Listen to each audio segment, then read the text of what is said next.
Assalamualaikum warahmatullahi wabarakatuh.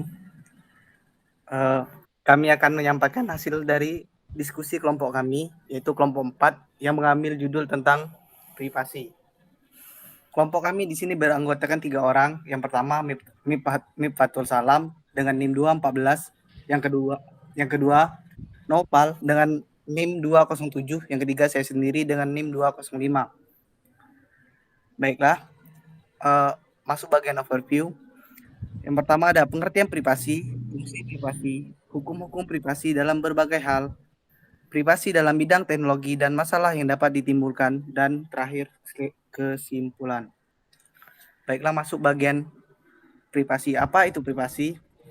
Menurut Kamus Besar Bahasa Indonesia, privasi adalah kebebasan dan keluasaan pribadi.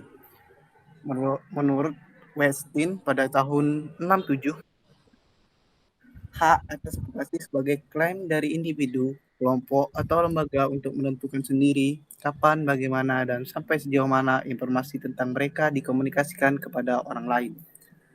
Privasi yang dimaksud di sini adalah privasi dalam hal individu atau hak seseorang dalam mempertahankan informasi yang bersifat pribadi dari pengaksesan oleh seorang orang lain yang tidak berhak atau yang dirahasiakan. Contohnya begini, contoh isu mengenai privasi sehubungan diterapkan sistem informasi adalah pada kasus seseorang manajer pemasaran yang ingin mengamati email yang dimiliki bawahannya karena diperkirakan mereka lebih baik berhubungan dengan email pribadi daripada email para pelanggan. Sekalipun manajer dan kekuasaannya dapat melakukan hal itu, tetapi ia telah melanggar privasi bawahannya. Lanjut, berikutnya masuk bagian fungsi privasi.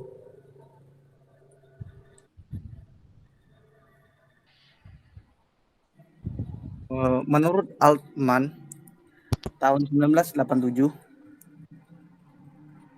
privasi ada tiga. Yang pertama, pengaturan dan pengontrolan interaksi interpersonal, yang berarti sejauh mana hubungan dengan orang lain diinginkan, kapan waktunya menyendiri, dan kapan waktunya bersama-sama dengan orang lain dikehendaki. Yang kedua, membaca strategi untuk berhubungan dengan orang lain, yaitu yang meliputi keintiman atau jarak dalam berhubungan dengan orang lain. Yang ketiga, memperjelas identitas diri, seperti privasi berinternet. Walaupun telah ada hukum yang menjamin privasi, alangkah lebih baiknya kita berhati-hati dengan segala data privasi yang kita miliki untuk tidak begitu saja menaruh di dunia maya. Selanjutnya akan dijelaskan oleh teman saya.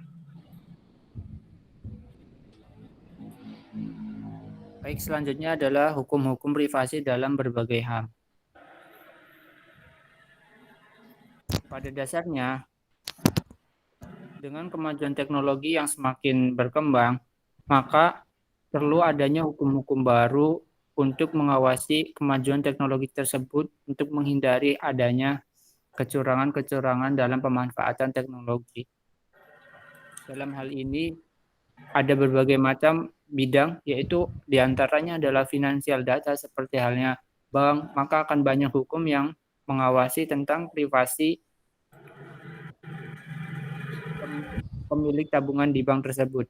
Juga informasi kesehatan dalam hal kaitannya dengan kesehatan seseorang bisa dibuat sebuah informasi terstruktur untuk dapat mengecek perkembangan kesehatan seseorang maupun mengecek tentang riwayat penyakit seseorang. Yang selanjutnya yang penting juga adalah mengenai hukum tentang personal data seorang anak, di mana pada saat ini teknologi itu sangat mudah diakses oleh berbagai kalangan orang, termasuk juga anak-anak. Maka perlindungan privasi dan hukum akan sangat diperlukan. Selanjutnya, ada mengenai electronic surveillance atau kamera pengawas. Tentu akan sangat diperlukan dalam privasi dan hukum.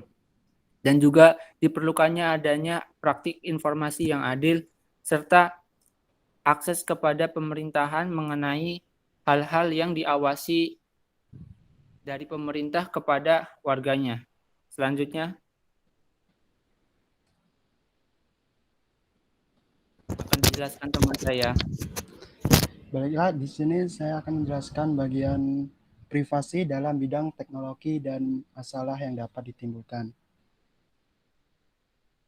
Di sini ada 4 poin yang akan saya jelaskan, yaitu consumer profiling, electronic discovery, workplace monitoring, dan advanced surveillance technology. Consumer profiling, pengumpulan informasi pribadi pengguna oleh suatu perusahaan atau organisasi. Biasanya salah satu metode yang digunakan adalah melalui cookies.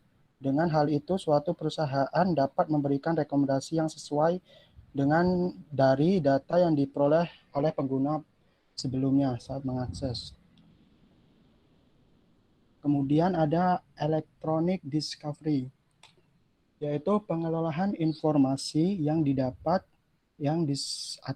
atau yang disimpan dapat digunakan untuk tindakan negatif jika didapat oleh pribadi atau organisasi yang salah.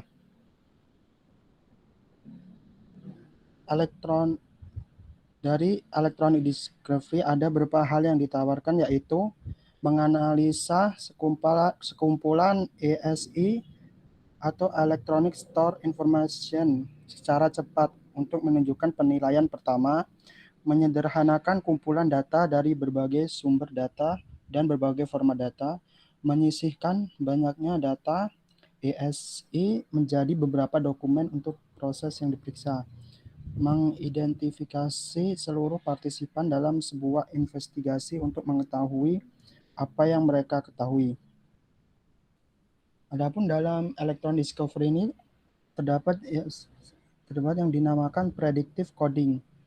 Predictive coding adalah proses yang menggabungkan pedoman manusia dengan konsep penulisan melalui komputer dalam upaya melatih sistem untuk mengenali dokumen yang sesuai dalam sesuatu kumpulan dokumen. Kemudian ada workplace monitoring, memantau pengguna suatu teknologi yang tidak pada tujuannya. Atau ada istilah yaitu cyberloafing, didefinisikan sebagai penggunaan internet dengan tujuan tidak terkait dengan pekerjaan, seperti halnya posting Facebook, pengiriman email pribadi. Tentunya hal ini akan sangat merugikan bagi perusahaan jika tidak ditangani dengan bijak. Oleh karena itu, sebuah perusahaan harus dapat membuat aturan yang mampu meningkatkan dan membatasi penggunaan sumber daya dari perusahaan tersebut. Yang terakhir ada advanced surveillance technology. Munculnya berbagai macam teknologi modern yang terutama dalam hal pengawasan tentunya akan membantu dalam mencegah hal-hal yang tidak diinginkan. Tapi di lain sisi juga dengan menyalahgunakan teknologi tersebut dapat juga berpengaruh terhadap pelanggaran privasi dari seseorang. Contohnya kamera pengawas elektronik, perekam data kendaraan, dan stalk apps. Selanjutnya akan dilanjutkan oleh Legi. Baiklah, masuk bagian kesimpulan. Hak privasi adalah hak untuk ditinggalkan sendiri, hak yang paling komprehensif, dan hak yang paling dihargai oleh orang bebas. Selanjutnya, privasi informasi adalah kombinasi privasi komunikasi dan privasi data. Baiklah, itulah hasil dari presentasi kelompok kami. Kalau ada salah, mohon maaf, dan kepada Allah saya mohon ampun. Wabillahi taufiq wal hidayah. Wassalamualaikum warahmatullahi wabarakatuh.